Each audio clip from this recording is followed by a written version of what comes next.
Raino cả căn khát khao chỉ đi biết cao mấy quê khăn này khó nè căn lên căn lệ quê học cái khó nè chưa rằng mấy rơi ba thì khó nè chỉ đi biết tệ cả ta hậu mấy quê rơi thâu rằm tháng rơi na còn mấy buổi sau mấy ca quê rơi na thân lâm có nè hay thì hậu gái mấy căn thì khó hậu sân mà kề hậu gái mấy rơi sự sang mấy giao không cùng mấy quê nâng ta hậu bố khao đừng ninh số giang mê à ríu hậu sân mà kề nàng có mấy căn thì cả quân na cho ta lịch sử Hãy rong mà ghé nắng có mai bắn thì khâu in trên mấy luân phong mây quay lấy đêm lấy mây rơi rơi ba tiếng mây quay nắng tao lòng mây cả tuổi na rồi trên nên là xa phút như thế trên em mây chân thấy mây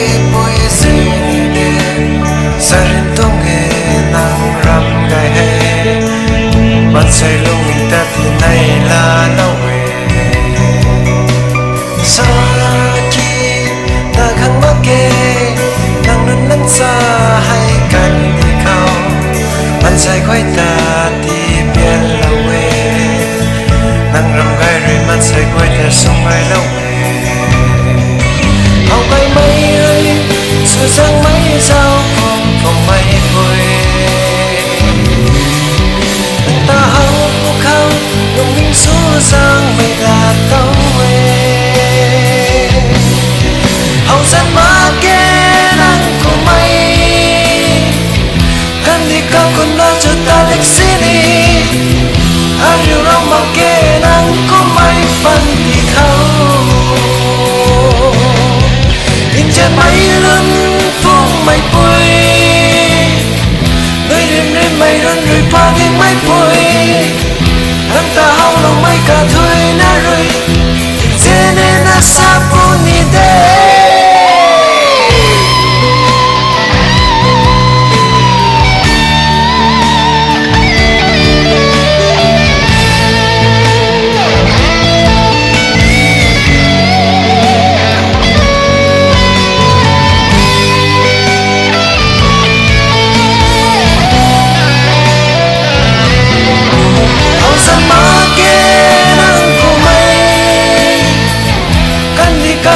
cho ta lịch sử đi ai điều rong mà kê nắng có mây phân thì khâu in trên mấy lần phong mây quay nơi đêm đêm mây rơi rơi ba tiếng mây quay